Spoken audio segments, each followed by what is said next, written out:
कि 1300 से अधिक प्रस्ताव इस माननीय सदन में पारित हुए हैं। हिंदुस्तान की महिलाओं को वोट का अधिकार मिलना चाहिए। ये 1925 में यहीं से प्रस्ताव पारित हुआ था। ये नदी नालों में और खड्डों में बहने वाला पानी पानी नहीं, ये सोना है। इस पर हमें रॉयल्टी मिलनी चाहिए। ये प्रस्ताव भी यहां पर पारित हुआ था। बुजुर्गों के पालन पोषण भत्ते का जिक्र अगर मैं करूं तो वो प्रस्ताव भी यहां पर पारित हुआ था। हर विधानसभा में विधानसभा का सचिवालय होना चाहिए, ये प्रस्ताव भी यहां पर पारित हुआ था, जो बाद में कानून बने। मैं समय की परिधि को ध्यान में रखते हुए इतना ही कहना चाहता हूं, ये विधानसभा श्रेष्ठ विधानसभाओं में गिनी जाती है। ये विधानसभा देश की सबसे पहली विधानसभा जहां पर माननीय विधायकों को पूरे उनके एंड्रॉइड फोन के ऊपर विकासात्मक जानकारियां उनको प्राप्त होती हैं। मैं इसके लिए भी यही कहना चाहता हूं कि टेक्नोलॉजी का सहारा लेकर के विकास को नई गति और नई दिशा देने की कोशिशें हिमाचल प्रदेश विधानसभा की ओर से हो रही हैं। अमृत महोत्सव और अभी पिछले कुछ दिन पहले हिमाचल प्रदेश के 50 वर्ष अस्तित्व में आने का कार्यक्रम महामहिम राष्ट्रपति जी इसी मंच पर आए थे और आज हमें ये मौका शताब्दी वर्ष के रूप में यहाँ पर प्राप्त हुआ है। ये 3 प्रकार की जो मैं कह सकता हूं कि हिमाचल प्रदेश के विकास में शिखर की ओर ले जाने के लिए जो प्रयास हुए हैं, मैं इस विधानसभा के उन तमाम अध्यक्षों का भी अभिवादन धन्यवाद और हिमाचल प्रदेश के उन निवर्तमान मुख्यमंत्रियों का भी अभिवादन करना चाहता हूं, जिन्होंने अपने हाथों से एक एक ईंट हिमाचल प्रदेश के विकास के लिए लगाई है और उसमें आदरणीय मुख्यमंत्री श्री जयराम ठाकुर जी का भी आभार प्रकट करना चाहता हूं। इतना ही कहना चाहता हूं, आप सभी यहां पर आए, आपका अभिवादन। श्रद्धेय प्रधानमंत्री जी हमारे साथ जुड़े हैं, आपका हमें मार्गदर्शन प्राप्त होगा, आपका भी मैं आभार प्रकट करना चाहता हूं। जय हिंद, जय हिमाचल। आभार माननीय अध्यक्ष महोदय।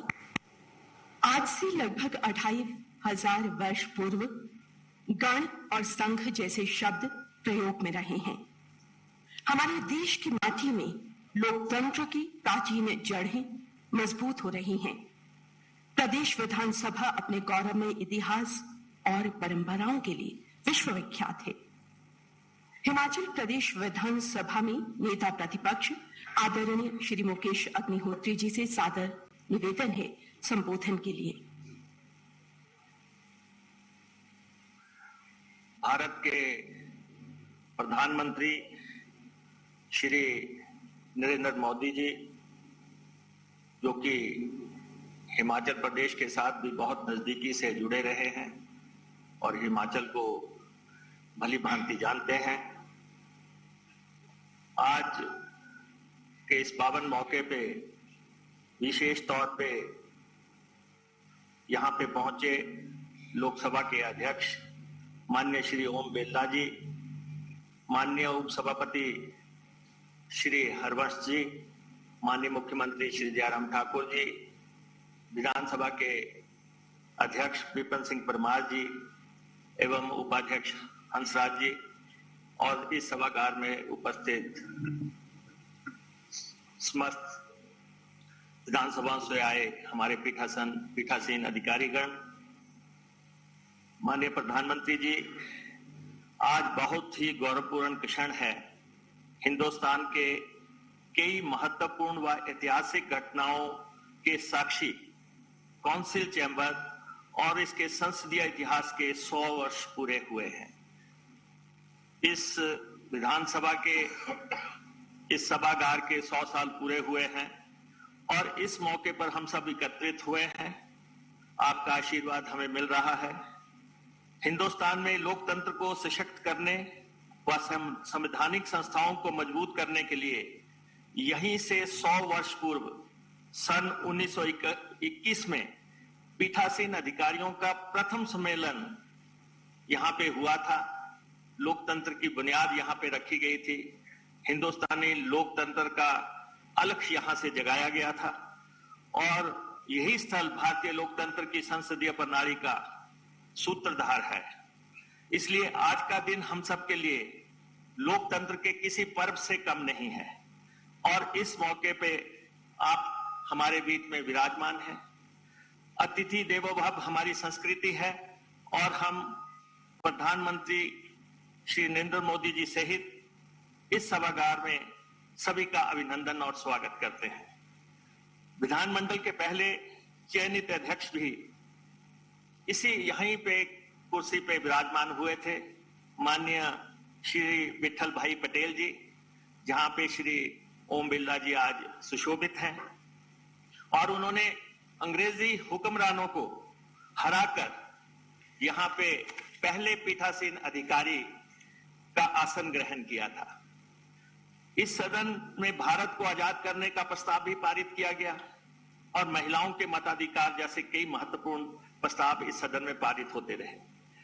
हमें फक्र है कि पंडित मोतीलाल नेहरू, मदन मोहन मालवीय और लाला लाजपत राय जी, जिनकी की आज पुण्यतिथि है, इस सदन को सुशोभित कर चुके हैं। अंग्रेजों के समय में शिमला ग्रीष्मकालीन राजधानी रहा और यहां पर केंद्रीय असेंबली का संचालन होता रहा। उसके बाद पंजाब विधानसभा यहां से चलती रही, हिमाचल प्रदेश सचिवालय भी कुछ समय के लिए यहां से चला, ऑल इंडिया रेडियो जैसे प्रतिष्ठित संस्थान यहां से चलाए गए और माननीय प्रधानमंत्री जी आज से 50 साल पहले श्रीमती इंदिरा गांधी जी ने 25 जनवरी 1971 को हमें पूर्ण राज्य का दर्जा दिया था और आज उसके 50 साल की जयंती भी हम यहाँ पे मना रहे हैं। हमारे हिमाचल प्रदेश का इतिहास 50 साल पुराना हो गया है और पूरा साल हम इस समारोह को सब मिलके मिला रहे हैं, दलगत राजनीति से ऊपर उठ के मना रहे हैं।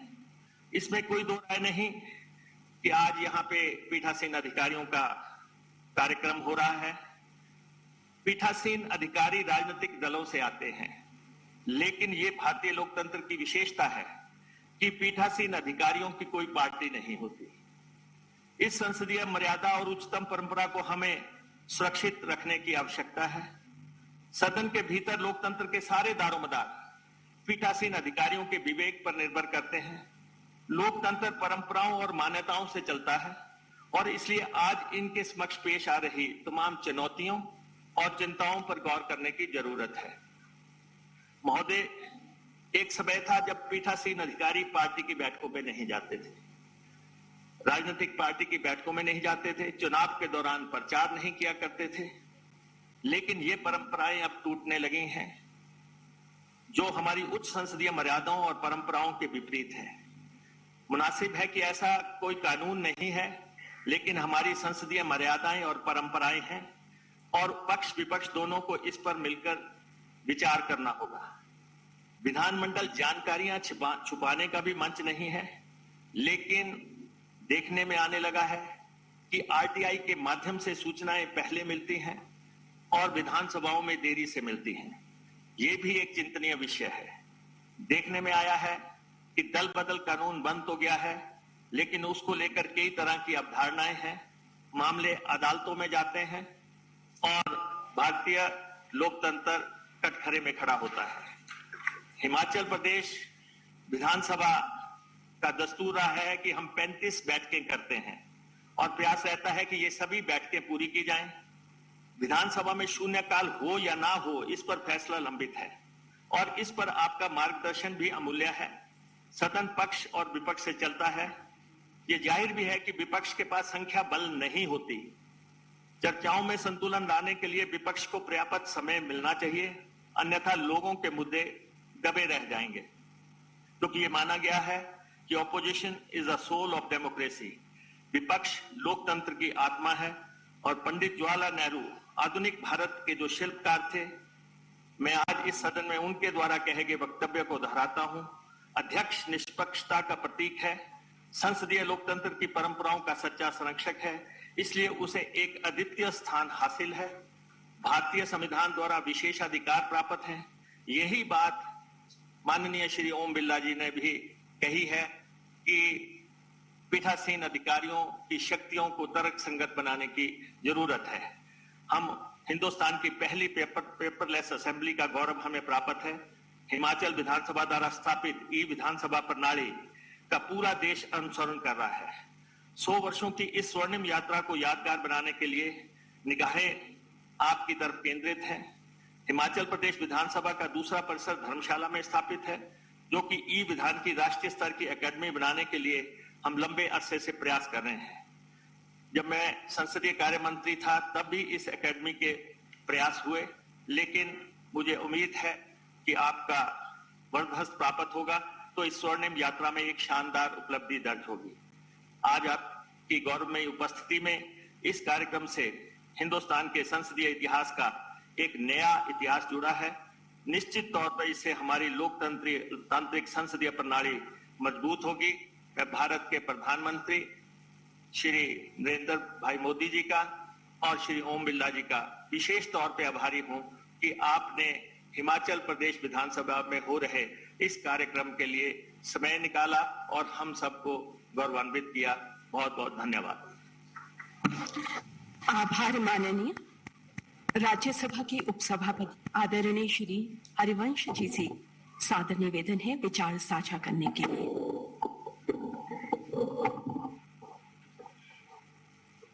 आदरणीय प्रधानमंत्री माननीय श्री नरेंद्र मोदी जी, माननीय लोकसभा अध्यक्ष श्री ओम बिरला जी, माननीय मुख्यमंत्री हिमाचल प्रदेश श्री जयराम ठाकुर जी, माननीय स्पीकर हिमाचल प्रदेश विधानसभा श्री विपिन परमार जी, माननीय डिप्टी स्पीकर हिमाचल प्रदेश विधानसभा Shri Hansraj ji, All India presiding officers conference के 100 वर्ष पूरे होने के अवसर पर आयोजित इस 82वीं कॉन्फ्रेंस में देश भर से आए माननीय पीठासीन अधिकारीगण, हिमाचल प्रदेश विधानसभा के माननीय मंत्री एवं सदस्यगण, लोकसभा के महासचिव, राज्यसभा के महासचिव, हिमाचल प्रदेश विधानसभा के सेक्रेटरीगण, भाइयों और बहनों, आदरणीय प्रधानमंत्री जी इस अवसर पर उपस्थित हैं। उनका हार्दिक स्वागत, आभार और धन्यवाद।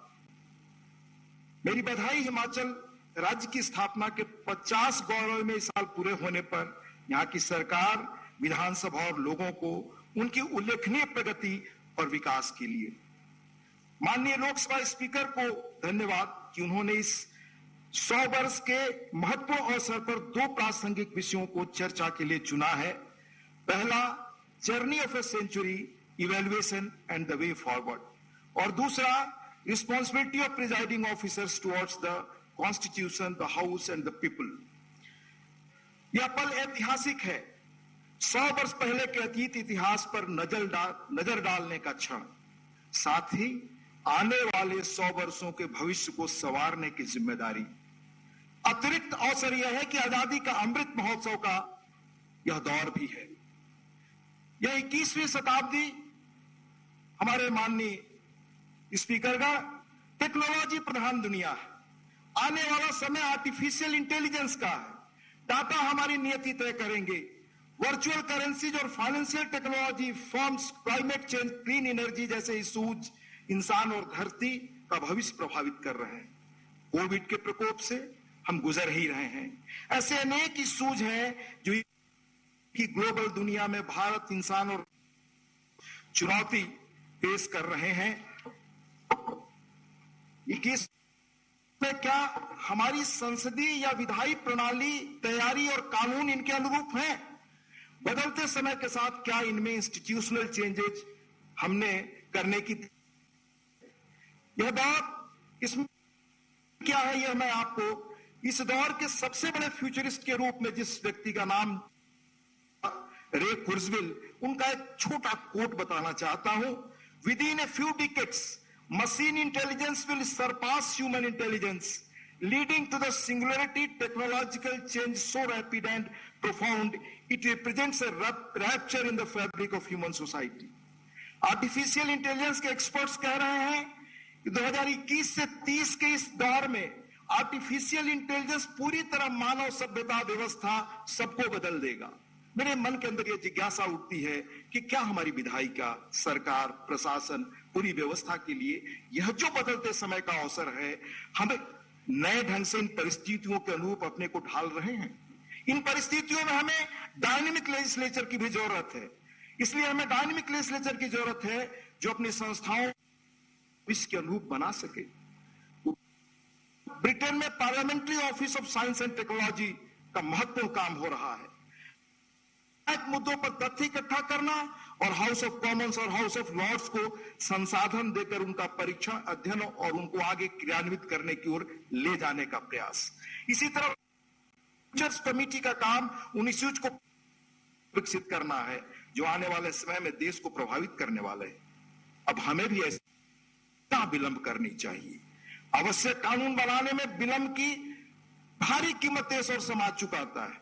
मैंने पहले कभी उल्लेख किया है कि अगर समय से हमने कानून नहीं बनाए, समय के साथ तालमेल नहीं रखा, तो सोशियो इकोनॉमिक कॉस्ट बड़े पैमाने पर हमें चुकाना पड़ता है। केवड़िया में मैंने इसका उल्लेख किया था। साथ ही मैं बहुत संक्षेप में उल्लेख करना चाहूंगा कुछ जो रिडंडेंट लॉज हैं, अनावश्यक कानून है, उनको रिपील करने का। आदरणीय प्रधानमंत्री जी ने इंडिपेंडेंस डे के अवसर पर एक कानून का उल्लेख किया। कम से कम मेरे लिए बड़ी जानकारी थी वो, जो मैं कोशिश करता हूं कि थोड़ा पुराने कानूनों को जानूं। वो कानून 200 वर्षों से देश में लागू था, 1857 से पहले से मैप से संबंधित। माननीय प्रधानमंत्री जी के निर्देश पे रामानुजम कमेटी बनी जिसने केंद्र में अनावश्यक कानूनों की पहचान की। 2014 से 19 के बीच लगभग 1479, लगभग 1500 लॉज को रिपील किया गया, पर राज्यों में यह पहल अभी तेजी से होनी बाकी है। काफी कोशिश के बाद निजी पहल मैंने की। 9 राज्यों से हमें सूचनाएं मिली। कर्नाटक ने 2003 से 2020 के बीच 1300 पुराने कानूनों को निरस्त किया है। इसी तरह उत्तर प्रदेश ने पिछले 400 सालों में 500 अनावश्यक कानूनों को निरस्त किया है। आंध्र, तमिलनाडु और बंगाल ने भी इस दिशा में कदम उठाए हैं, पर बाकी राज्यों में भी ऐसा होना बाकी। इसी तरह एक और मैं उदाहरण के तौर पे कहूं, जैसे पूरे चावल से एक चावल देखते हैं, ऐसे अनेक कानूनों के बीच से महज एक का मैं उदाहरण दे रहा हूं ताकि मैं यह आपसे निवेदन कर सकूं कि सारे चीजों को नए संदर्भ में हमें देखने की जरूरत है। इसी तरह जब हम सांसद बनकर आए तो सदन के फ्लोर पर दिए जाने वाले आश्वासनों का मामला हमने स्टैंडिंग कमेटी की मीटिंग में कल उल्लेख भी किया था शाम में, और पता चला, कई माननीय स्पीकर ने बताया कि 25-30 वर्ष से अनेक इंश्योरेंसेज पड़े हुए हैं। इसी तरह राज्यसभा में 842 इंश्योरेंसेज है, 10 वर्ष से पुराने। लोकसभा में भी ये इंश्योरेंसेज की हालत है। ये काफी वर्ष पुराने हैं। इनकी हकीकत क्या हम जानते हैं कि इनका न बजट में प्रावधान है, न योजना में, महज ये आश्वासन है। कमेटियों को बैठक होती है, कितना श्रम लगता है, कितने पैसे लगते हैं, देश का कितना उसमें श्रम और पूंजी जाती है, पर इस पर कुछ होना नहीं, हम सब जानते हैं। पर क्यों ऐसी चीजों को हम कैरी करते हैं? यह ऐतिहासिक अवसर है। 100 वर्ष जब हो रहे हैं तो हमारे कंधों पर दायित्व है कि हम आने वाले 100 वर्षों के लिए वो उनके लिए कानून बनाए जिसकी चर्चा अभी हुई कि 100 वर्षों में हमने क्या उल्लेखनीय कानून देश और समाज के लिए बनाए हैं। सनसेट कॉलेज, जिसका भी मैंने उल्लेख किया था। पुराने पड़ गए कानूनों को हटाने के साथ साथ ही नए कानूनों के बारे में भी उनकी सीमा और अवधि को देखना चाहिए। अनेक देशों में जो एक्ट्स पास होने उनमें एक सनसेट क्लॉज डाल दिया जाता है, जिससे कुछ अवधि के बाद वो एक्ट्स अपने आप समाप्त हो जाते हैं। विशेषज्ञ कहते हैं कि कानून तो फिजिकल एज के हमारे बने हैं, क्या हमारा लीगल सिस्टम या व्यवस्था इस डिजिटल और वर्चुअल एज में बदलाव के साथ गति रख पा रहा है? ये हमें देखना चाहिए। हमारे रूल्स ऑफ प्रोसीजर के बारे में इसका भी उल्लेख किया था हमने पहले। डिजिटल एरा की व्यवस्था फिजिकल एरा के कानूनों को एफिशिएंटली नहीं चला सकती। रूल्स ऑफ प्रोसीजर और कंडक्ट ऑफ बिजनेस राज्यसभा 1964 में ड्राफ्ट हुआ। इसी तरह rules of procedure and conduct of business Lok Sabha 1952 में। इसके बाद दशकों के अंतराल में पीसमील चेंजेज होते रहे। क्या आधुनिक समय के साथ तालमेल रखने के लिए इन रूल्स और प्रोसीजर को हम आधुनिक बनाएं? इस पर हमें गौर करना चाहिए। इसी तरह मैं बहुत विस्तार से बताता, इसी स्पीकर्स कॉन्फ्रेंस में 1926 से लेकर 68 तक और बाद के दिनों में डिसरप्शन और इंडिसिप्लिन पर क्या चर्चा हुई है, पर अभी तक हमको इसका रास्ता निकाल नहीं सके। मैं तय समय में महज यही आपसे निवेदन करना चाहता हूं कि हमने कुछ उदाहरण दिए। केवड़िया में भी हमने इसके पहले इनका उल्लेख किया था। All India presiding officers conference Dehradun, Lucknow में भी इन बातों का हमने जिक्र किया। एक पंक्ति में अगर मुझे अपना कहने का मर्म बताना हो तो समय के साथ हम बदलें, मानव भविष्य में नियति निर्धारण में टेक्नोलॉजी का महत्व पहचाने, क्योंकि समय और लहरें किसी की प्रतीक्षा नहीं किया करती। बहुत धन्यवाद, नमस्कार। शुक्रिया महोदय। मुख्यमंत्री आदरणीय श्री जयराम ठाकुर जी से सादर विनती है संबोधन के लिए।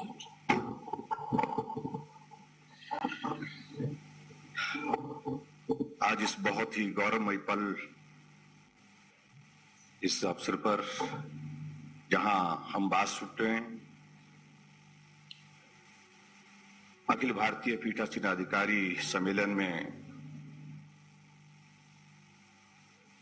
आज जहां एकत्रित हैं, हमारे साथ वर्चुअल माध्यम से जुड़े देश के हमारे यशस्वी प्रधानमंत्री आदरणीय नरेंद्र भाई मोदी जी, लोकसभा के माननीय अध्यक्ष एवं अध्यक्ष भारतीय पीठासीन अधिकारी सम्मेलन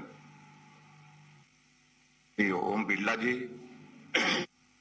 माननीय उपसभापति आदरणीय श्री हरिवंश जी, हिमाचल प्रदेश विधानसभा के श्री विपिन सिंह परमार जी, हिमाचल प्रदेश विधानसभा में विपक्ष के नेता श्री मुकेश अग्निहोत्री जी, हिमाचल प्रदेश विधानसभा के माननीय उपाध्यक्ष श्री हंसराज जी, सभी माननीय मंत्रीगण, विधायकगण, यहाँ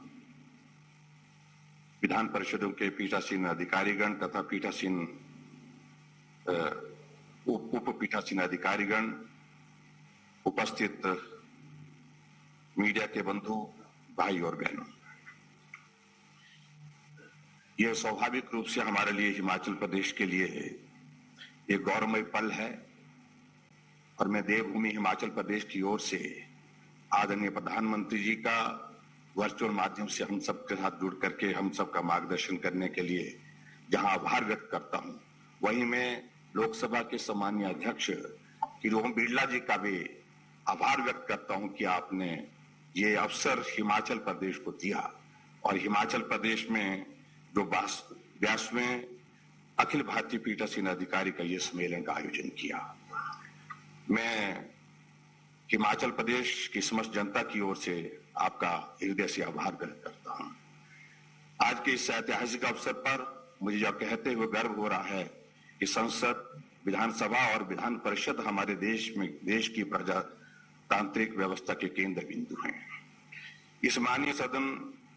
इन माननीय सदनों के सदस्य लोगों की आशाओं और अपेक्षाओं को ध्यान में रखते हुए विभिन्न विषयों पर गहन विचार विमर्श कर देश व प्रदेश के विकास और लोगों के कल्याण के लिए अधिनियम, नियम और नीतियों का निर्माण करते हैं। हमारे प्रदेश की विधानसभा का भी गौरवशाली इतिहास रहा है। राज्य के विधिकारी निकाय के तौर पर विधानसभा जनता के हृदय में महत्वपूर्ण स्थान रखती है। हिमाचल प्रदेश का यह सदन अपनी उच्च परंपराओं के निर्वहन और सकारात्मक विचार विमर्श के लिए जाना जाता है। प्रदेश विधानसभा के पहले अध्यक्ष श्री जयवंत राम जी से लेकर आज श्री विपिन सिंह परमार जी तक विभिन्न महानुभावों ने इस माननीय सदन की अध्यक्षता की और गरिमापूर्ण ढंग से सदन की कार्यवाही का संचालन व मार्गदर्शन किया है। इस अवसर पर मैं हिमाचल निर्माता और हिमाचल के प्रथम मुख्यमंत्री डॉक्टर यशवंत सिंह परमार जी, उनके पश्चात पूर्व में मुख्यमंत्री रहे श्री रामलाल ठाकुर जी, स्वर्गीय श्री वीरभद्र सिंह जी, श्री शांता कुमार जी, श्री प्रेम कुमार धूमल जी के द्वारा प्रदेश को प्रदान किए गए नेतृत्व और योगदान को भी स्मरण करता हूं। हिमाचल प्रदेश भारत का पहला राज्य है जिसमें कागज रहित कार्य आरंभ किया गया है, जिसे ई विधान के रूप में जाना जाता है। पूर्व राष्ट्रपति स्वर्गीय डॉक्टर एपीजे अब्दुल कलाम जी, स्वर्गीय श्री प्रणब मुखर्जी जी तथा प्रदेश के पूर्ण राजत्व के स्वर्ण जयंती वर्ष के अवसर पर हाल ही में भारत के माननीय राष्ट्रपति श्री रामनाथ कोविंद जी ने भी इस माननीय सदन को संबोधित कर इसका गौरव बढ़ाया है। इसी सदन ने लोकहित में अनेक अधिनियम, नियम और नीतियों का निर्माण किया, जिनके कारण प्रदेश का चहुमुखी विकास और लोगों का कल्याण सुनिश्चित हुआ है। हमारे प्रदेश ने वर्ष 1948 में अपने गठन से लेकर अब तक अपनी विकास यात्रा में कई आयाम स्थापित किए हैं। हिमाचल प्रदेश के गठन के समय प्रदेश की आर्थिक स्थिति बहुत कमजोर थी, आय के पर्याप्त साधन नहीं थे तथा विभिन्न साधनों का भी अभाव था। प्रदेश की कठिन भौगोलिक परिस्थितियां विकास के लिए बहुत बड़ी चुनौती थी, लेकिन मुझे आज प्रसन्नता है, आज हिमाचल प्रदेश छोटा राज्य होने के बावजूद भी अपनी विकास की गति को तेजी से आगे बढ़ाते हुए हम एक नहीं अनेक मामलों में बहुत बड़े राज्यों से भी बेहतर प्रदर्शन करने की कोशिश कर रहे हैं। प्रदेश के गठन के समय प्रदेश की प्रति व्यक्ति आय 240 रुपए थी, जो वर्ष 2020-21 में बढ़ करके 1,95,000 से अधिक हो गई। स्वाभाविक रूप से हिमाचल प्रदेश ने कठिन और विपरीत परिस्थितियों के बावजूद भी अपनी विकास यात्रा को गति देने में सफलता हासिल की है। और यहाँ आज के इस कार्यक्रम में मैं बहुत लंबी बात नहीं कहूंगा, क्योंकि मुझसे पहले सभी साथियों ने अपनी बात कही है। मैं इस ऐतिहासिक अवसर पर माननीय प्रधानमंत्री श्री नरेंद्र मोदी जी का बहुमूल्य समय देने व आशीर्वाद प्रदान करने के लिए आभार व्यक्त करता हूं। मैं अखिल भारतीय पीठासीन अधिकारी सम्मेलन के शताब्दी वर्ष समारोह को हिमाचल प्रदेश में आयोजित करने का अवसर प्रदान करने तथा इसकी अध्यक्षता करने के लिए माननीय अध्यक्ष लोकसभा श्री ओम बिरला जी का भी आभार व्यक्त करता हूं। मैं राज्यसभा के माननीय उपसभापति आदरणीय श्री हरिवंश जी, सभी राज्यों के विधान परिषदों के पीठासीन अधिकारीगण तथा उप पीठासीन अधिकारीगण का भी इस सम्मेलन में शामिल होने के लिए आभार व्यक्त करता हूं।